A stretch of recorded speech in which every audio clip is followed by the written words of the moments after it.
everyone, I'm Dr. Laura Bellis, naturopathic doctor, and I'm here today with another video specifically talking about ovulation.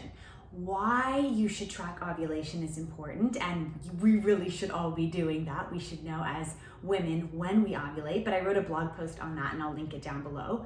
But specifically, what's the best way to figure out if you ovulate in the first place, to track ovulation? Remember, using a period tracking app like Flow or Clue, those are great to track when your periods arrive, but they don't actually tell you when you're fertile or when you ovulate. Now, there might be something on the app that says fertile window or your fertile period in that middle of the cycle, but for most women, that's actually not at all accurate, and it doesn't tell us anything about whether we actually ovulate. So first, let's take a step back. What is ovulation? Each month, about halfway between period and period, we have our ovary release an egg. And once that egg gets released, that is ovulation. If that egg gets fertilized, we can get pregnant. If it's not fertilized, after a couple of days, it just disintegrates and we get our period a couple weeks later. Okay guys, let's talk about 3 ways you can track your own ovulation at home. Number 1 is called basal body temperature, or BBT tracking for short. And this tracks your oral temperature or your internal vaginal temperature or temperature on your skin, and looking for a rise in your temperature about halfway through your cycle. Remember, a rise in temperature will also signal we have ovulated. That's because when you ovulate, your body will start to produce more progesterone. That hormone creates a little bit of a rise in temperature.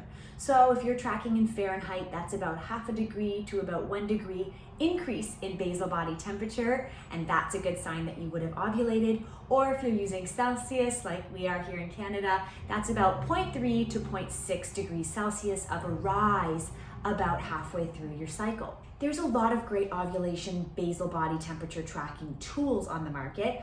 I personally have used and love OvuSense, but this is a vaginal tracker, so it's a little bit more accurate. You can of course buy a lot of BBT thermometers online on Amazon. There's wearables that you can put on your wrist.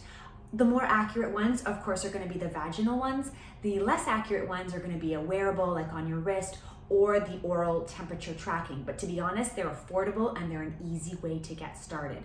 Just make sure you're using something that has 2 decimal places for your temperature tracking. So it's not just going to give you a reading of 37.5, it's going to say 37.52 as an example. And that's a little bit more accurate when it comes to BBT tracking. A second way you can track your ovulation is by cervical mucus. And this is an interesting way, and this is probably the most old-fashioned, I guess, way of tracking, because our cervical mucus will change throughout our cycle. We'll go from dry days where the cervical mucus, it's sticky or there's nothing really we can actually touch, or as we approach ovulation, the cervical mucus can actually get wet, slippery, and actually in between our fingers we can do what we call the stretch test. And the cervical mucus can actually stretch almost an inch between our index finger and our thumb. And this is sometimes referred to as raw egg white-like consistency, and this can be a really good sign that ovulation is coming within the next 1 to 2 days. So this is something you want to track over many cycles, and you don't just want to track in the middle of your cycle. You definitely want to know the difference between a dry day and a slippery or a sticky day, because again, that wet, slippery, stringy, raw egg white-like mucus, that is most likely indicative of peak fertility and ovulation coming up. So again, you don't want to just do this for a couple of days. You want to get a really good sense of when ovulation is most likely happening for you.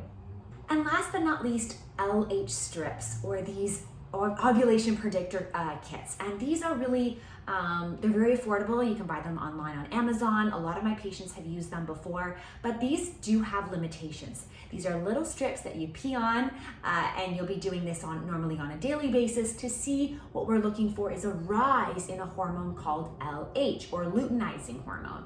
This hormone peaks just before ovulation. And again, we're looking to see if we get that peak. Now, some women with PCOS or even just other hormonal changes might not actually get a strong peak. So these LH predictor kits sometimes will give you a false negative, or they will say, oh, we're always kind of at this high LH reading and you're not really sure when that spike occurred. So it's really important to actually talk to your naturopath or doctor about whether or not LH strips are right for you, because sometimes you can be relying on them and they're actually not giving you enough information. I will say though that if you can get an LH strip that actually tests estrogen as well, Clear Blue, for example, makes an advanced ovulation predictor kit. These are strips that you can test, still a urine strip, but you're testing 2 hormones instead of 1.